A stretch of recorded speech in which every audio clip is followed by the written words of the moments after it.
It is March 11th, 2019, and this is Atlanta United FC Weekly, a Home Before Dark podcast without Tim. Shit's getting crazy. I can't believe I did it. This has just been every week that Tim leaves us here. I assume everything's going to go tits up. The website may have, I can't log into it anymore. I don't know what I did. So who knows when the audio will go up, but at least we figured out a live stream. I think maybe this is on YouTube. I don't know. Dan actually came out in support, which is a first. So whoa, big up the West Midlands. So it's all downhill from here. How's it going, man? Great, man. So I'm just loving that Birmingham finally got itself on the map by having some deranged, idiotic fan come out and punch Jack Grealish in the back of the neck. How long until somebody does that to Frank de Boer at a game? I mean, it's coming, right? It's just a matter of time. I think if anybody does that, then they need to be stripped of their season ticket and just destroyed. So what did you think of, well, I guess we got plenty of time to get into this. I've got a good, healthy pour of the Old Fourth Distillery bourbon that came out. Really excited about that. So I don't have to DD. All I got to do is walk into my bedroom tonight. So I can just go full tilt tonight. It doesn't matter what happens the rest of the episode. Nice. I've got a beautiful GS13. Oh, it's good. Oh, it fancy, smells so fancy, good. Fancy. Housekeeping. I know we did get at least one new review on iTunes. So thank you for that. And Tim actually set us up a bit.ly link so that I don't have to go scrambling to find it. So thanks, Tim. And I would be remiss if we didn't give and extend our full congratulatory, celebratory elation to Mr. and Mrs. Kakoma. It was a great day. I was happy to be a part of it. You made it out. I was excited. It was the first time I'd seen you in person in years. I know. It was amazing. Had to come out and support Tim. So happy for them both. What an awesome day it was. Dude, I can't get over how perfect everything worked out. I didn't ruin anything, which was just as surprising to me. Right. Well, you were close, but you managed to hold it together. There were a few times. So yes, congratulations to Tim. That is why he is not here with us tonight. He and Angie are on their honeymoon out in Italy. I know they did Rome today, so got to see some pictures and stuff of that, which was a lot better than being at my desk, which I was for the entirety of today. I swear, man, took Thursday and Friday out of the office, and it 2 days might as well have been 2 years with the amount of stuff I had to catch up on today. It was awful, but same. And I only took an afternoon. Yeah, but we're here now, and we're here to make the most of it. So we have a new review, 5 stars. Wow, they are great. Great show for the common man. Don't take themselves too seriously. Great insight without sounding like annoying know-it-alls. Perfect for the minimum of an hour commute home in the great city of Atlanta. One of the better OCSC podcasts out there. Thank you to TBS Shortstop 22 for that. And if you want to hear your review read aloud on the show, be sure to throw it up on iTunes. And if you don't want to, you can still throw up stars. We'll accept those, whatever form or fashion you want to take. We appreciate it all. So, hey, so can I make a comment on a reviewer from last week? Because I wasn't here to disperse my pearls of wisdom. So they said that it sounds good as long as they look all the same or something. And I resent that because I look nothing like you. Whatever. I mean, man. I look so much different to you, Kevin. You look pretty similar to Tim. And well, you just sound different. I've got a longer head than Tim. So I don't know what they were smoking, but come on.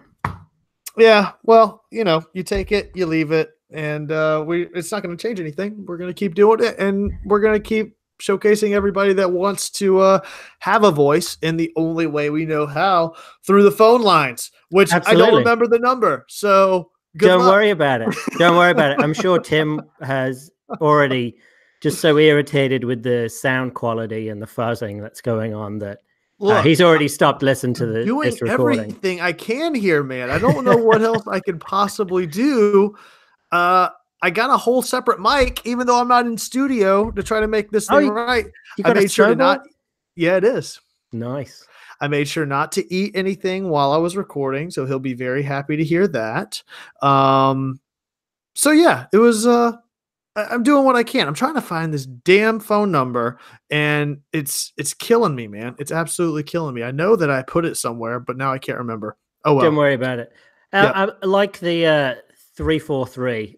I'm sure it will just stay around for. We'll just figure it'll figure it out over time. And okay, got it. 678-827-3297. I'm gonna write it down so that I don't have to do that every time I try to think of it. So this is where Tim comes in handy because he'd be able to pivot for me. And you just can't be trusted, Dan. You've not been around, and I don't know if you're capable to just pick up the mic and run with it when I need you to. You know, you're more of a defensive midfielder, and I don't know that I'm ready to put you into the attacking Remedy role that we've seen over the past few weeks. And the results speak for themselves.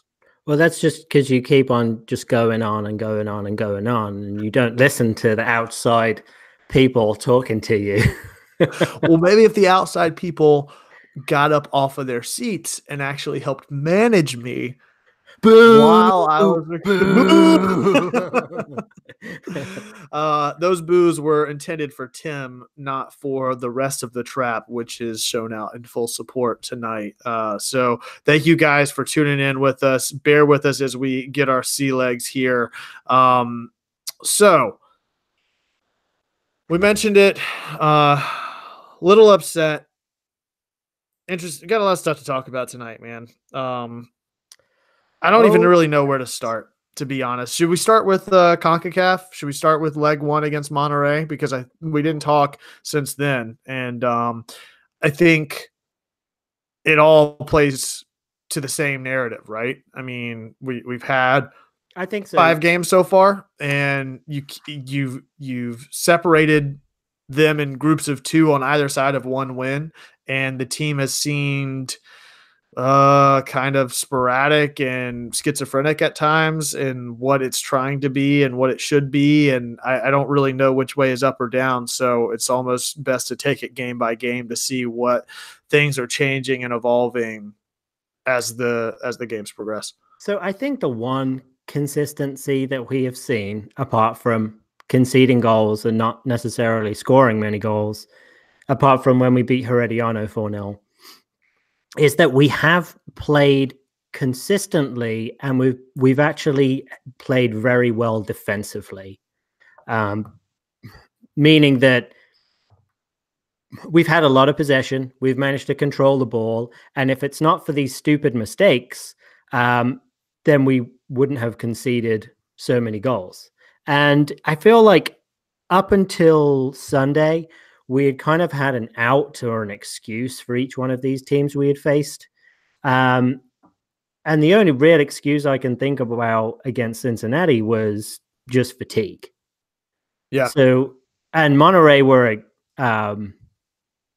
the better team, but they weren't exactly convincing over the whole point. They definitely were not. That was a winnable game, in my opinion. Or at least a draw. I felt like a goal was coming up until maybe the 70th minute. And it then seemed like once the first one fell, the other 2 were just head in the sand results of a lack of, I don't know, not a lack of effort, but it just seems like every game this team and the players just seem to get beaten down more and more, and the results are coming as a result of that. Well, I think for the Monterrey game, the first goal we managed to, because that came in the first half. I think after the second goal, that's when it was like, damn it, we've put in all this effort and now it's all for naught, it seems. And then, of course, we let up again and the third goal goes in, which was quite annoying because that was a beautiful Joseph Martinez-esque goal that they scored on the third one. Yeah. But, I mean, hats off to them. They played really well. We've got a big hole to dig ourselves out of. I have a little bit of optimism, but I am sort of resigning myself to the fact that we're probably going to go out However, I would wager a bet that this is the end of our CCL run this week. I agree. So, are you going to go out guns blazing, or are you going to go out playing Andrew Carlton and Chris Goslin and Bello and Brendan Moore? I mean, are you going to give the kids a chance and to kind of concede this one and rest all the starters, or are you going to go out like the Desperados in that movie Desperados? And I think right now is a pivotal moment for Frank de Boer and how he manages this club and manages the players and most importantly manages the locker room, because there's no doubt that the players feel beaten up and disappointed in the results. And ultimately, I hope and I think that Frank de Boer is disappointed in the results as well.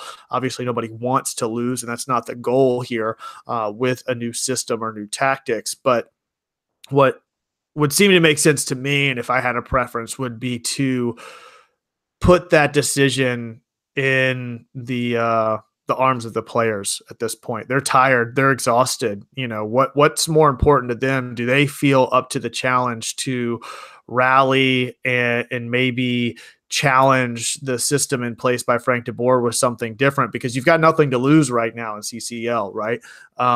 Maybe this is a time to let the players voice what maybe they see fit. And it's pretty obvious that they're maybe frustrated with the formation or the tactics and what's transpired so far in the season and how they fit into that. And while there's still time to figure out the kinks and how that may work in regular season play, if you're really going to put the power to the players and you're going to go full force at CCL, you've got to let the players do it their way, in my opinion. Because it's ultimately going to be them having to do something creative and innovative to come back from being down 3-0 on aggregate right now. I totally agree. I think that's a good perspective. I mean, hear them out. I remember there was one game when Jose Mourinho was still managing Chelsea, and I think at halftime they were losing 2 or 3-0. And Mourinho, this is when Mourinho was a good manager. He went into the locker room and he said, "You guys have put yourself in this hole. You've got the talent. We pay you enough to get yourself out of it. I'm not doing anything. I've put you all in the places that you succeed and you're not succeeding. So go out and do it." And they went out and they ended up winning the game. Now, I don't think de Boer has as much capital with the players as Mourinho did at that point in time. But I think absolutely sitting down with the players and asking them what they want to do. I feel like they need to stay within the 3-4-3. I think they need to keep going because what I have seen, it has been successful in times. Yes, we haven't won games, but it has been these weird mistakes and conceding late in games that has been our downfall. So I still see some success there. I rewatched the Cincinnati game today, and if there wasn't so much indecisiveness from players like Barco or Shea, then we could have easily come out on the other side of that. A couple of the ball goes an inch here or an inch there, then we end up winning that game like 3-0, 3-1. So I'm not ready. I'm not ready to throw this away at all. I'm not ready to throw the baby out with the bathwater either, or all three of them in your case. I think that the system is going to take time to adapt and for the players to adapt within it. But there's a time and a place for that. And right now, I don't know. Again, it goes back to what we were saying. Do the players feel like they are match fit and ready to really go out hair on fire, as Kendrick mentions in the trap? We need starters, and I need them to play balls to the wall, hair on fire, to see what this team can really do.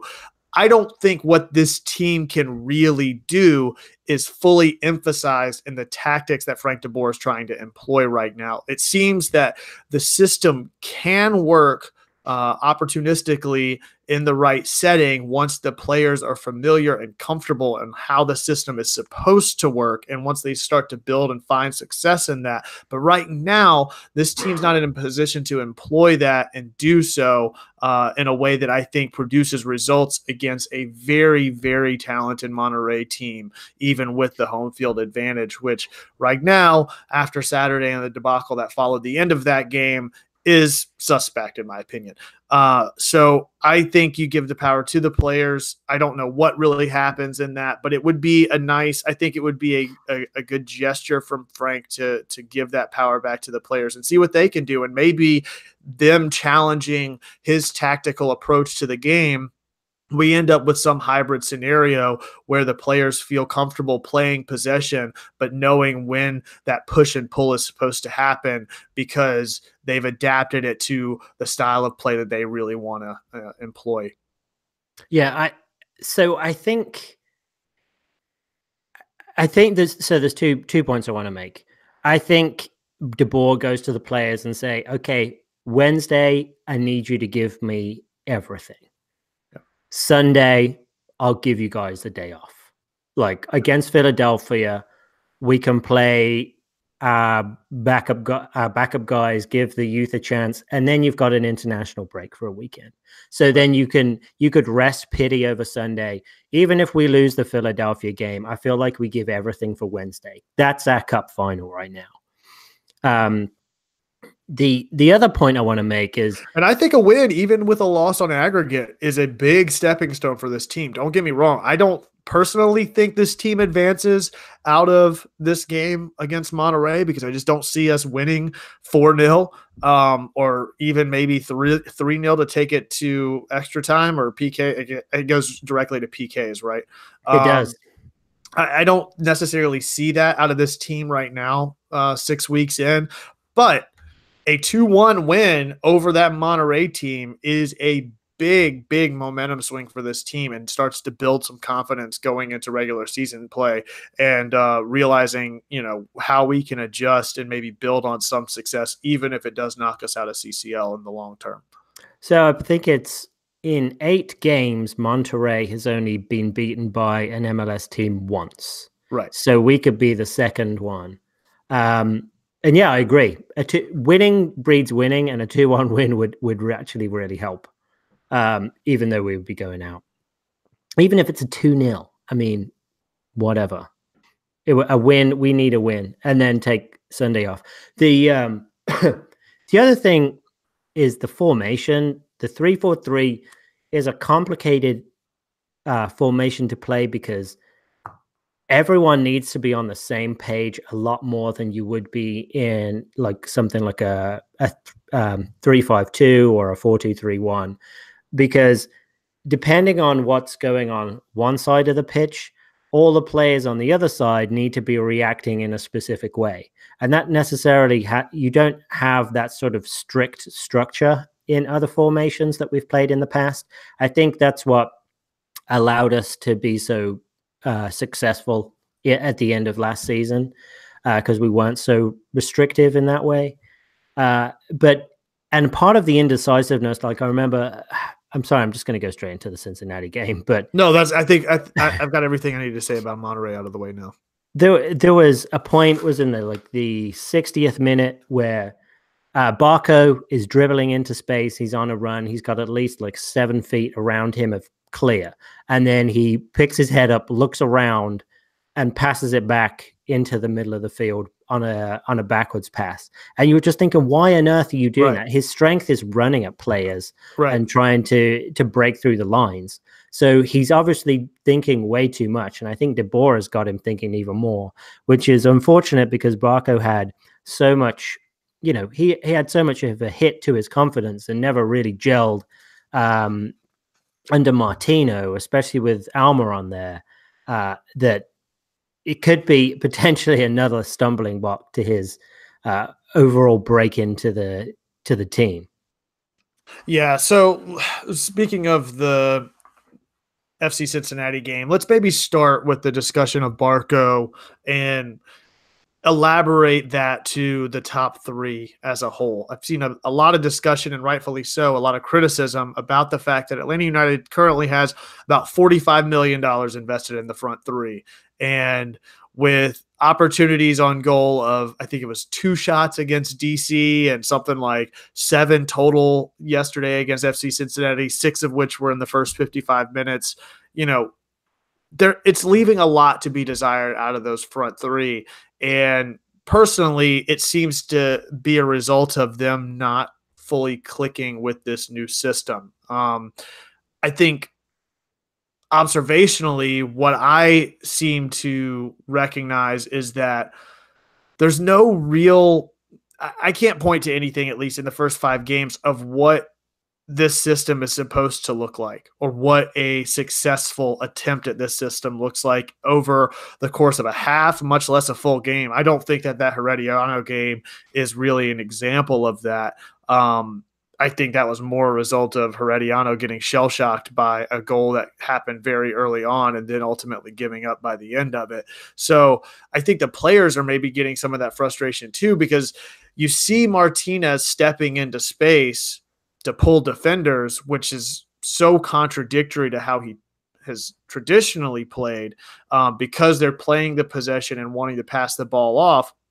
But because he's coming so far forward to move those defenders forward, there's some hesitancy by the midfield to distribute the ball to him. And then that combined with the Remedi being now the attacking midfielder rather than the more defensive player, Breck Shea bombing up on the left side inconsistently at best. I just don't know where all these parts and pieces factor into this new system. And those front three, especially with the amount of talent and skill and investment that's up there, how they fit into this and what they're supposed to be doing. And Frank's only excuse is that the fans are spoiled. That was an interesting comment. No, I think so. The best I've seen in this system and how I believe it's supposed to work is the first 10 minutes against Cincinnati.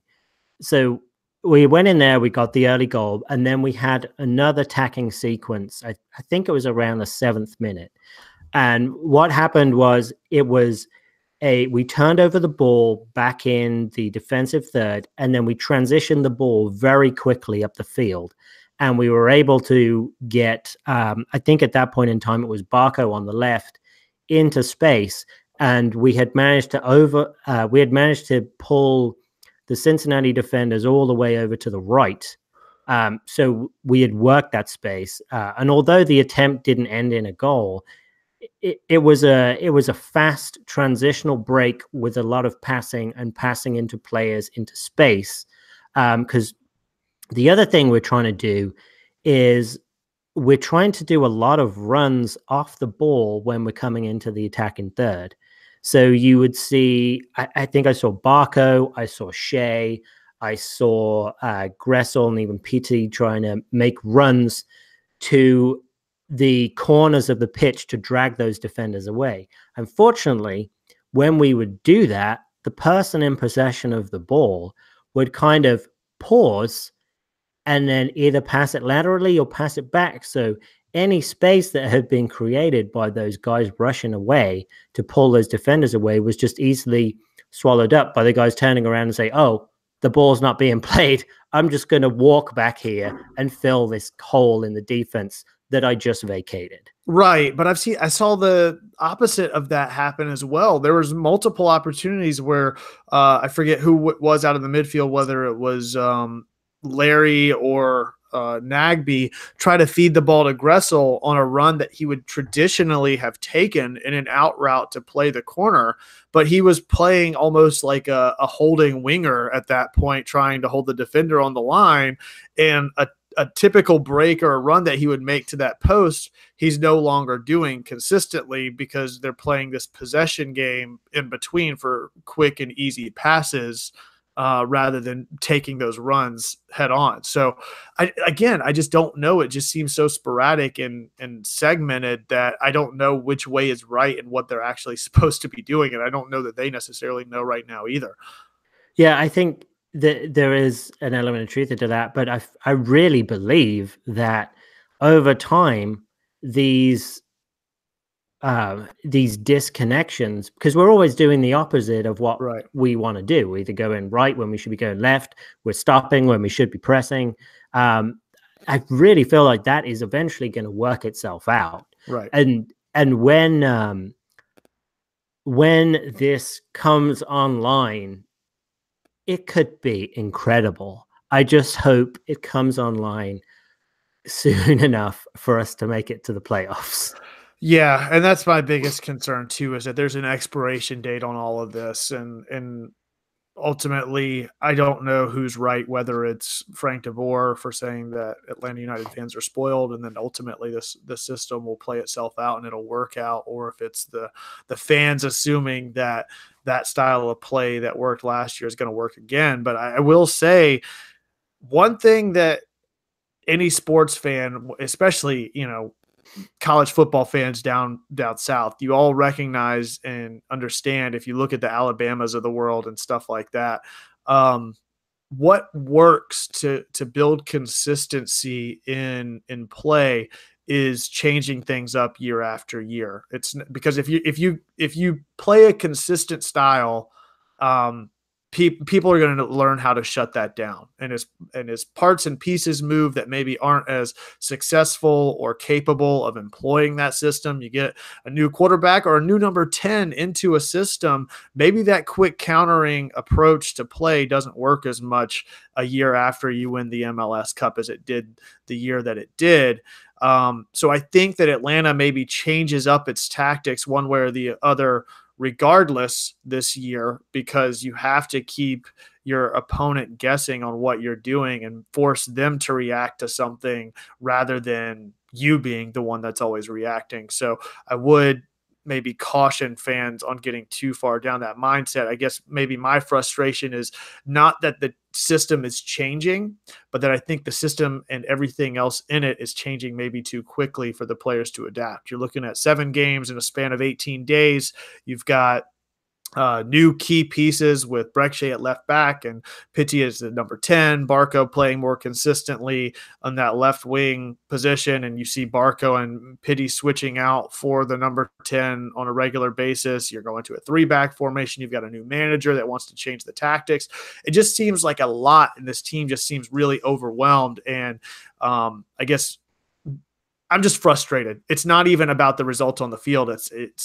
I'm frustrated with how we have been supporting this team as well. And I'm interested to hear your thoughts on how you felt about the booing at the end of the game yesterday, because personally, while I think it's important for fans to share their voice and express opposition to something, especially if they're paying for it, I think there's a better way to do that than to boo a team and a manager after a game and try to parcel and piece out, well, we were booing for the manager but not for the players, whenever it's pretty evident that the players don't know the difference in that whenever you're booing after a draw. And Parkhurst says himself, like, well, maybe next time we play a home game, it's not a performance worth booing. That's really disheartening to me as a supporter, because regardless of your intentions, that's the way it's taken. And we need to find a better way to showcase or emphasize that rather than booing everything and all at once. I wear this plastic hat because I feel it's ironic. I think if you're booing, you are actually plastic. And quite frankly, I don't want to be a gatekeeper, but you need to understand, you need to get educated on what he's actually trying to implement here and understand that things take time. They don't just take 5 weeks. I don't think there's any excuse for the booing. I'm dead against it. I think it's stupid. I think it's moronic. I think there was the guy punching Jack Grealish this weekend, and then right under them, there's the people booing Frank DeBoer or Atlanta United. Just, I mean, have a couple more beers and go get into a bar fight or something. I mean, Come on, Don't. It's Michelle ridiculous. in the Trap has a great point. You can't boo and act like spoiled brats and then get offended when you're called spoiled, because that's exactly how you're acting at that point. I'm interested to hear what everybody else's thoughts are about this, and I want to hear the rest of your point out as well. But people are kind of blowing up about the booing and the changes implemented. Louis E., which is a new name that I believe in the Trap, gradual changes are fine. Wholesale changes are a little ridiculous. Frank did the exact same thing at Palace. Obviously, I mentioned Michelle's point as well. Yeah, but okay, so let me comment on that. I mean, you can't bring someone in and tell them to play a style that is somebody else's hallmark. So if you do that, they're never going to have any ownership in the system, and they're never going to be successful in it. They have to implement their own system. You have to give them ownership. You have to, let them do the job you hired them for. I mean, yeah, Darren Eales and everyone was saying, well, we want to bring someone in that's going to bring the same sort of stocker. Yeah. That's window dressing. Right. That's not going to, that is, I mean, you would be so much more, you've got a better chance of getting blood out of a stone. I mean, it's just not going to happen. It's like Steve Sarkisian coming in and playing exactly and managing just like Kyle Shanahan. It doesn't work. Right. And that's another great analogy. Falcons fans will be pretty well versed in how bad the offense and the Falcons looked under the first season of Shanahan, and having Matt Ryan do things that he was uncomfortable with. And then the second season, not really super satisfying. You at least get to a Super Bowl, even if you don't win it, but you look far more skilled and capable of running that offense. I guess what's missing right now, and what I think Shanahan was able to find, and also plays to your point about not having managers run somebody else's system, is also that whole point about the players having some impact in that. I don't expect Joseph Martinez to not play like Joseph Martinez. You've got to find some way to let that system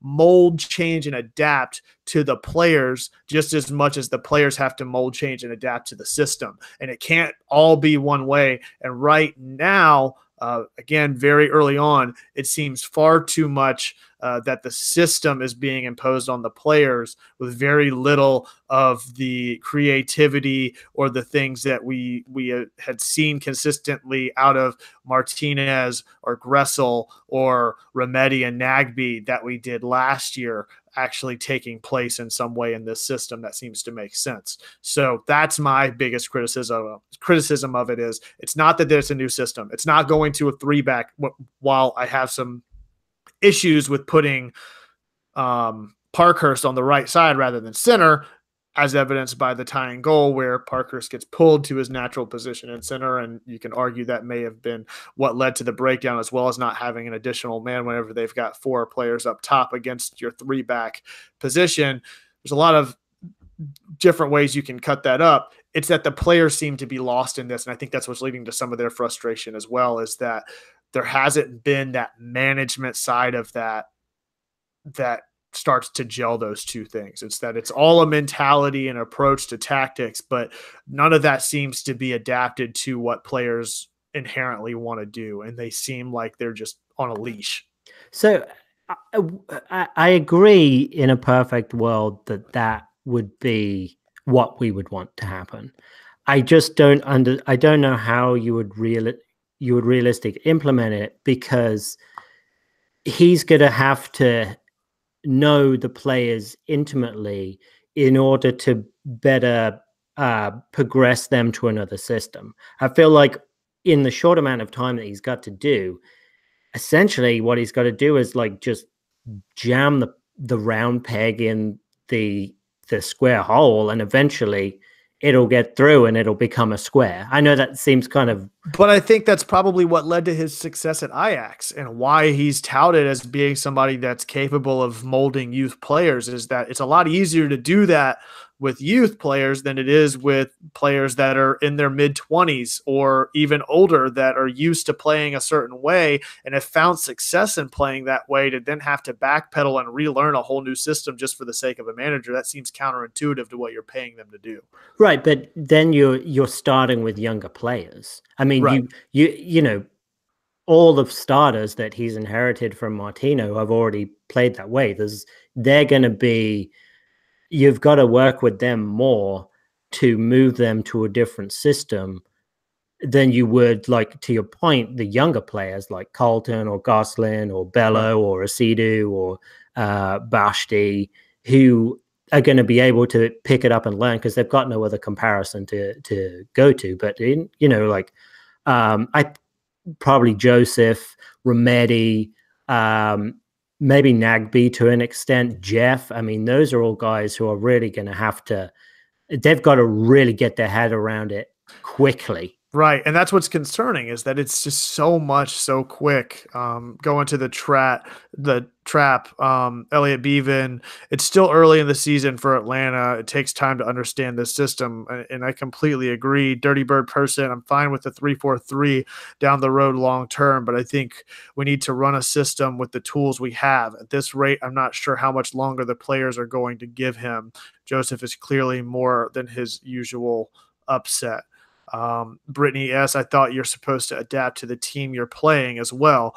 And Brittany S. also says you can't play a 3-4-3 against every team. Nobody is thriving in the system except Miles Robinson, which brings up a good point, Dan. Who do you think, aside from Miles Robinson, that's really thriving in this system or seeming to show some sort of uptick? Or I don't think any of us are arguing, even the people that are saying it's still too early to call on whether or not this is going to be a success or not. I don't think any of us are arguing that the system is fully adapted or that it's a reasonable expectation that these players are capable of running this system right now. But who do you see that's really starting to get the hang of it in some regard? You mentioned the first 10 minutes against Cincy. Is there any other players that you're seeing consistently do what you think is supposed to work here, aside from Miles Robinson, maybe? All right. So I think that when Tata came over, he stubbornly played the 4-2-3-1 the entire season. He didn't use the players in their role. He cobbled together these players, found a system, put them in, and told them, you are going to play this way in this system. And he was stubborn in that fact. And once he got the guys gelled, he didn't waver from it. And De Boer has to do the same thing while he's implementing his philosophy here. He has to. He doesn't. He cannot change it. If he changes it, then everything they've been working on is going to be for naught, and we're going to be even further step back. So the other players, yeah. So Miles Robinson has been awesome. Love him. I think LGP has, he's been playing the same role. Yeah. I actually think Remedi has been pretty decent. I have thought he's been playing a lot better. It's been interesting to see him and Nagby shift roles essentially in the midfield, where it seems like Remedi is far more the attacking midfielder now than Nagby is. And that's, so I would understand that when he's playing with Jeff, that Remedi would shift up. But I thought if he was going to be playing with Nagby we would take more of that 8 role, or Remedi would be the 6. But Remedi's actually shown some real technical chops. And I was like, he's done a couple of moves, like just footwork here and there. And I was like, wow, that seems kind of Almiron-esque, but he's not Almiron, obviously. And I don't know, maybe I think he has some potential of actually being that link up to the front. He's got muscle. He can push guys around. He's got technical nous. He's looked a little dangerous. There was 1 or 2 moves when he's come steaming into the box against Cincinnati. Obviously nothing came of it, but there was some danger there, and he looked athletic enough to do it. I'm starting to really warm to Remedy as well. Yeah. Because of that, I really think that Nagby could really thrive in this system. I think the system is more built for Nagby than any of the areas that Tata was trying to implement him in the past. Where do you think Kendrick mentions? I think people are underestimating how big of an impact not having Escobar is. And remember, Nagby was sitting out preseason while trying to force a trade, so he still isn't in great form.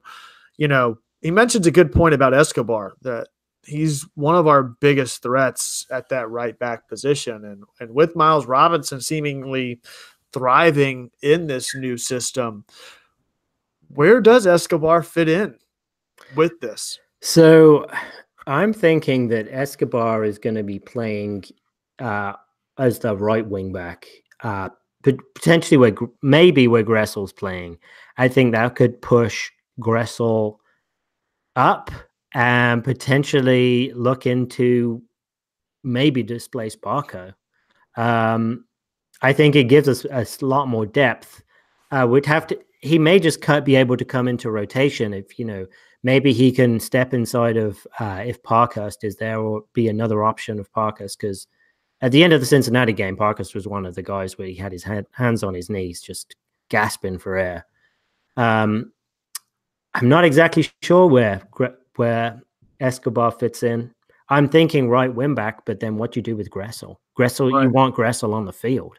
Right. But Gressel isn't really fit to be a 10. I mean, he's done it before, but I don't think you consistently move him towards central. No. But if to take Barco or Pity out. So I don't know either, man. It's going to be a tough call. And I don't know that Gressel or any of those players are really adapted to say, okay, well, Gressel definitely over Escobar, or. Well, I mean, at that point in time, you're like, okay, what can Gressel do on the left wing? Right. I mean, I am. What's your thoughts been on Breck Shea? Because to me, I was super excited after that Herediano game, and I'd be the first to admit that maybe Tim and I got a little too excited about that second leg. And then since then, it's been 2 games of mediocre play at best. And somebody, I forget who it was, mentioned a drinking game of taking a shot every time. It was Brandon Scott. Could you imagine trying to survive a Breck Shea drinking game where you drink on every back pass? So funny you bring that up, Brandon. Breck Shea had 73 passes. In the final third, 4 of those passes were forward momentum passes. Wow. And I'm being conservative on that number, because some of them were more or less lateral, and 13 of them were backward passes. And I'm talking about in the final third, he's got a couple where he's basically up by the corner flag and he's passing it all the way back into the central third. I'm hoping if George Bello plays again, he can have his confidence back. But Bello is playing again. He played with the 2s this past weekend. Right, but I mean, is he going to come back into the senior team now? Well, maybe that's where we see this whole give power to the players approach this week. Breck Shea's not really – Breck Shea certainly has not been on an uptick like he was against Herediano. After that second Herediano game, nobody argues Breck Shea should be starting over Bello in that position. Of course, he's got the tenure and maturity. He's played that position. He's naturally left-footed. Yes, he deserves to start over Bello. Now, I'm not making that argument. I think you'd be hard-pressed to find anybody else that does. And in a game that you've got nothing to lose against Monterey, seems like a perfect homecoming for George Bello if he's fit to play with the 2s and he had a good showing. You've got him warmed up. Why not put him in, is my opinion. What about starting Carlton? Where's Carlton? Tim impression. Where's Carlton? No, he'd be clamoring for Vasquez. Well, did you see Vasquez managed to not get sent off and scored a goal this weekend with the 2s? That's a first. That's a first. Yeah, exactly right. So, if Bello comes in, I really hope he's able to make an impact on the game. Oh man, I am not digging Breck Shea at all. Yeah, I think he has. I mean, he has the ability. He seems so lethargic. Is the best way I can describe it. He just doesn't seem to have any sort of bulldogishness that I No, would want him to have. Like, you need a player in that winger role that is going to give you some sort of aggression to run after balls and then whip something in on a one touch centrally, like like a Julian Greg Gressel Garza. has, like Greg Garza and Julian Gressel has consistently done on the right side, and what Escobar does whenever he's on the right side. Breck Shea clearly has the touch and has a left foot if he somehow can get the time and all of the buildup, but everything leading up to that opportunity has been missing outside of that Herediano game, and it may have just been because he had nobody really challenging him. And that may be another thing that needs to be adapted, is having some sort of link-up play or consistent buildup with Barco or Pitti up top to where he feels comfortable whipping something in instead of passing it back. But right now, there's nothing happening over there. Yeah, I'm just writing down, who the depth on the left wing: Shea, Ambrose, Bello, Hernandez. I don't feel confident starting any of them right now. Maybe Bello. I don't know. Maybe Carlton. I would say Ambrose. I mean, Ambrose is clearly healthy. He didn't have a great game on the right side, and I wouldn't expect him to. Yeah. I think I that mean, my love for Ambrose has cooled a little bit. I thought he played pretty decent against Monterey on the right side in the first half, but then the second half it's like he was non-existent. right, and so maybe it's a matchup that we see Bello and Ambrose on left. That would seem to make sense, and then you've got Breck Shea resting for a league game that we really need to win against Philadelphia. I think everybody's gassed right now, man. You saw Pitti just blatantly not challenging balls past the 60th minute yesterday in the midfield. Brittany S. mentions that apparently he said that, or Breck Shea said that he wasn't match ready yet. Like he just doesn't have the stamina for it. Well, the thing with Pitti, I mean, that's another knock against when the MLS season is scheduled. I mean, he has not had an off season. That's a good since the summer. He's come in straight from River Plate. That's a really good point. And playing all those games, and now he's like, okay, here's a brand new season. To your point earlier about having an international break, he's gotten called up to the Argentinian team, so he doesn't really get a break. So I kind of was trying to understand how much time the guys have been playing. So in 17 days, we've had 5 games. That is one game every 3.4 days, or one game every 81 hours. And then as of this Sunday, it's 7 games in 18 days, which is like one game every 2.5 days. Right. So, yeah. And then think about, you've traveled to Costa Rica. So each way is basically a day. That's 12 hours because you've got to get up, you got to get to the airport, all this other stuff. Then you had the same thing go into Monterey, so there's another 24 hours. That's not counting the fact that before they went to Monterey, they were on the road to DC, went straight from DC to Monterey. They didn't even come home. Exactly. I mean, you take all that out, and basically I've added it all up, and what you get is in between each game, you've had basically 1.2 days of downtime. Right. And that's not counting practice and everything else that you've got to put in. Well, no, that was including practice and everything. You basically had one day to relax, and that's not enough time. No, it's not. So oh man. So what time is it? We're at 10 o'clock. Oh, hey, I wanted to ask you a question. Yeah. So you said earlier about an expiration date on De Boer. If we ended the season and we didn't make the playoffs, are you going to be calling for De Boer to go? No, because we're going to have to go through the same thing again. You cannot fire. I am of the belief that you cannot fire a manager or a coach any sooner than a 2-year run. I mean, you've got to give them at least that. You give them 1 year to see because if you fire them, you have to bring in a new manager. And the players are going to have to learn a new system, and you're in the same boat again, no matter what.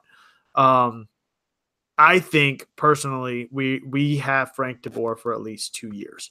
If at the end of 2 years if we've missed the playoffs 2 years in a row after coming off of an MLS Cup, he's absolutely gone. But I think that you give him a year to see how things shake out, and maybe we see where we're trending at the end of this year, and we may see a downturn at the beginning of the year while everybody is figuring it out. And then the hope is that by the end of the year, you're on an uptick like DC was last year, and you end up making a run at the playoffs and maybe just narrowly missing them. And the hope is that next year you come in and you're actually on some solid ground and you're building on something rather than restarting something. And then if you're in the middle of the season next year and not producing results, it may be a middle season thing, but I think you've got a 2-year sort of deal with a new manager personally. What do you think? Yeah, I mean, I totally agree. I think it's interesting because we have this sort of fervor and passion within the Atlanta United fan base that, we want the best results, and we don't want to stand for anything less than that. I think that's great and everything, but I think it needs to be tempered. So what do you think right now? Small sample size, 5 games in. Where do you see this team trending going forward? Maybe instead of the whole season, let's think the next 5 weeks. What do you think? I can pull up the schedule. I know we've got the Union. I think we've got Columbus. I got the schedule right here. So we've got Philly. We've got Philly at home, Columbus away. We've never lost at MAPFRE Stadium. Then we've got the Revolution 2 weeks after that, away. Then we've got Dallas, and then Colorado at home.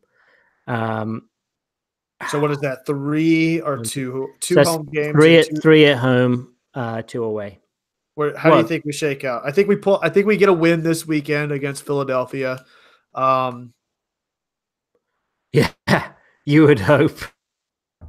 They're in a very similar situation. I did the offside trap with It's Always Soccer in Philadelphia right before we recorded, and and their mindset is they're kind of in a similar situation to us. Maybe not with all the investment and the capital backing for all their offensive power, but that they're finding out a new system and figuring it out as well. But they've consistently been a middle of the table team, and not to be underestimated, and somebody's got to lose in that game. And based on a very tired Atlanta and an Atlanta that's figuring things out, I don't think it's a given that Atlanta wins. I expect them to, but I don't know that it's an easy win. And I think ultimately we ended up with the discussion saying it's going to be a dirty win, whoever comes out of that, because both teams are still figuring things out, and it's going to be very sloppy in the meantime.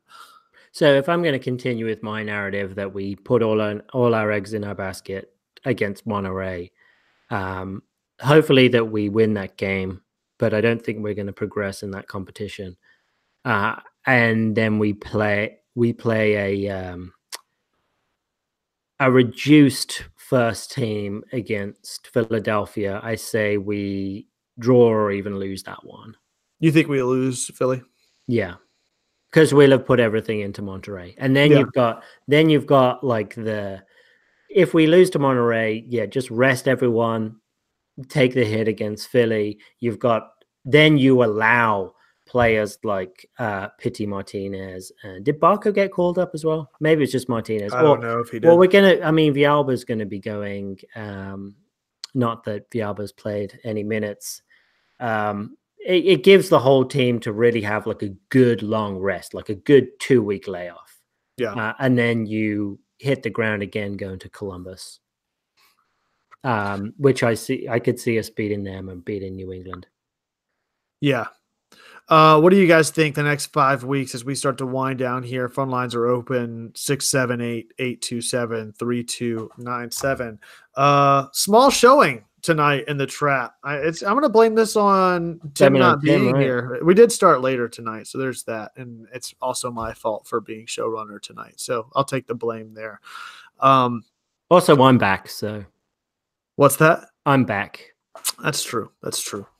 So yeah, looking ahead to Philadelphia, or do you want to look at? Let's talk about Monterey. Well, we kind of already did. What do you think score prediction wise? What are you expecting out of the Monterey game? I'm expecting a 1-1 draw, but I think I would like a 2-1. I'd like a 4-0 win. That's but not I think the best we can do is 2-1. And that's what I'm going to hope for as well. I think it's going to be a 2-1, and it may be a late goal that ends up squeaking in there. I don't think it's going to be Atlanta scoring early and then Monterey clawing back. I think it's going to be Atlanta just sort of sealing the deal and maybe building some momentum going into the Philly game. But yeah, I think it's a 2-1 Atlanta win against Monterey at home. Looking ahead to Philly, what are your thoughts there? I'm going to go with a boring 1-1 draw. Okay. I'm going to go with a sloppy 1-0 Atlanta win and right the ship a little bit from the FC Cincinnati game. I hope so. Who you got scoring? Well, Romario Williams. No, I don't think it's Romario. I don't think it's Martinez either.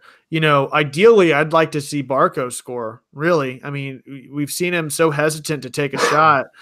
I guess my bet's going to be on, you know what? No, it's going to be Tito Villalba that scores. Oh. Because it'll be a game that he will come in and start based off of all of the fatigue and stuff. And the fan base is clearly clamoring to see him, myself included. Yeah. I think that we see him start over Gressel against Philly, especially not knowing, even if he starts against Monterey, I think he still starts against Philly. We may see him start 2 games this week, but I think that he ends up scoring the lone goal against Philadelphia and gives Frank something to think about as far as who he's starting in that position going forward. Sorry, random question. How did you feel about the Monterey subs? Or lack thereof? Right. Yeah. I'm not a fan of that personally. I get what Frank's saying, that the players didn't seem fatigued and that's why he didn't sub them out. But you got to have the forethought and be able to react to your opponent. And that's what this whole discussion's been about, right? How you adapt to the game, whether it's a system or in-game adjustments that make the difference. And Frank didn't make any of those against Monterey, in my opinion. I think some late game substitutions could have maybe stifled some of that, or at least stopped the bleeding a little bit, and it didn't happen. And his reasoning was that the players didn't look fatigued. Well, they sure as shit looked fatigued yesterday, and I think some of that is to blame for keeping them in there for a full 90 minutes whenever you could have had a difference maker in there that didn't come in, and then you still didn't pull them in against Cincinnati either. So, that's my frustration with it, is the reasoning. And I think that's been another big frustration of mine with Frank is I think some of this stuff is misguided, at least my observation for what the problems are internally right now. My problem isn't with Frank wanting to change the system or come up with a different tactical approach. It's the diversion of taking responsibility or the sort of misguided reasoning for some of the decisions that he's making, and not making substitutions on the road against one of the best teams in the country in Monterey whenever you're down to maybe make a difference, knowing that you had another game just a couple of days later seems like a boneheaded reasoning. Not winning a game or your reason for not winning a game or your excuse because the fans are spoiled seems like a straw man argument to me. So that's been my biggest frustration with Frank, along with him sort of taking a backseat to management in game. Those are my big 3 right now. Yeah. And I've made the third one known. Yeah, you don't like a manager who sits down during a game, do you? No, it drives me fucking nuts, especially if you're implementing a new season or a new system. Like, that's when you need to be managing. I understand. And we saw Tata sitting a lot at the end of last season, because at that point you're not changing anything. The players are going to play, but right now you need to be managing the game and managing the players in a new system that clearly they're still adapting and adjusting to. So those are my critiques of Frank DeBoer and the substitution or lack thereof. It's the reasoning behind it, not just that he didn't do it. If he had a real reason because they were actually making some strides or doing something successfully or creating opportunities, I can see that. But just because they're not tired, that doesn't make sense to me. Yeah, I try and be rational and think about practical ideas of why he would not have done that, and I can't reconcile it. So I just have to chalk it up. Okay, it was a mistake, and hopefully he learns from it. But it was a little bit too cute. Yeah, it definitely was. So the other thing I want to think about, I was trying to think of some games in the past with Tata. When we played Portland, when we played Seattle, not Portland in the final, when we played SKC in 2017, when we played Chicago on the road in 2017.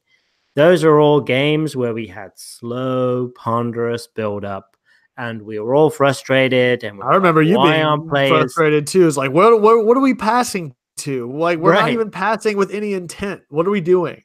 So maybe it's all part of these growing pains. I feel like we get frustrated with Frank, but I feel like we've been here before. And we absolutely have. I think it's worse now because we actually have something to show for it versus now we don't know where it's headed. And it's possible that this ends up being a flop, and that's okay too. That's what the team has to learn and understand. It's just like going through relationships, I guess is the best way I can describe it. Is like nothing's a mistake if you learn from it kind of approach to this is that if Frank ultimately ends up being a flop and we understand why that was, we're better adapted to make sure that we're bringing in a manager that can build on that rather than repeating those same mistakes. Right. So sometimes you win, sometimes you learn. Exactly. Let's see here. Brittany S. If we lose to Orlando, he should be fired on the spot. So I was looking down the schedule to see. So Orlando comes to town May 12th. So we've got 1, 2, 3, 4, 5, 6, 7, 8 games before Orlando comes. So hopefully we can have this system implemented and everybody's shooting on the same page before they come. Michelle asks a good question. Has anyone heard from the players? Sometimes I think we put words in their mouth. I think it's a little bit of both. Some of the post-game interviews, it's noticeable that the players are frustrated, and it's very evident that they are aware that there's a new system that has been frustrating for them to adapt to. I think Guzan's direct quote was, regardless of a new system, we just need to play better. Michael Parkhurst's quote about saying something along the lines of, hopefully we come out and we give the fans and supporters a better product on the field that isn't worthy of booing at the end of it. It goes back to my point before. Regardless of why you're booing, the players don't, you can post about it on Twitter and everything you want all day, but players aren't going to know the difference of that because they're disappointed in a draw just as much as we are as fans. And then whenever you boo them, even if it's a criticism of the manager, it's hard to decipher that as a player. And I understand it. And so they're noticeably frustrated. I just saw, my kid got a Google Chromebook, and so I've had to reset my Google settings. Now I'm in restricted mode on YouTube, which means I cannot access the Trap or the Home Before Dark network. It's probably for the best. Everything's marked as explicit for a reason. But in the Slack channel, someone just grabbed a screenshot. Zach G. I'd rather 69 with my sister than rewatch that game. So I guess I didn't think it was that bad. So Zach, maybe you don't find your sister that unattractive. Oh, Dan. Well, I think we did it. It's another episode in the books. No Tim to hold us down. We did it. Absolutely. I think next week we have a break. You did it, Kevin. You did it. I don't know about all that. You did it. So I think I'm in a work conference next week. Tim will be back from his honeymoon next Wednesday, I believe. I don't know. It might be earlier than that. So we might have something late next week. If not, it'll be the week following since we do have that international break in between. So be sure to hit the bell icon whenever you subscribe on YouTube to get the notification on whenever we go live. We'll obviously keep you up to date and informed via Twitter. You can find us at Home Before Dark. That's before spelled B and the number 4. Be sure to leave a rating or a review on iTunes if you want to hear that read aloud on the show. I forgot to do fantasy standings because guess what? I ain't playing it. So I don't know. I don't know. I don't care how y'all are doing. Tim can deal with that shit whenever he gets back. I'm sure John F. Jingleheimer Schmidt's at the top, or maybe it's Mike German, Furman, whatever. Yeah. Kevin, I got it pulled up. Okay. All right. So number 5, nothing but red from Felch. Felch scored 97 points. His team's not loading, so I can't tell you any details. Number 4, FC Apogee, Lethal Weapon. Ennis Lines, 74 points. Nathan, back 74 points, Nathan. You need to sort that out as a terrible score. Number 3, Soccer Specific Fantasy Team at Andy Watkins, 82 points. Andy is gunning for it. That's been 2 seasons now. He's been near the top. He's gunning for that top spot.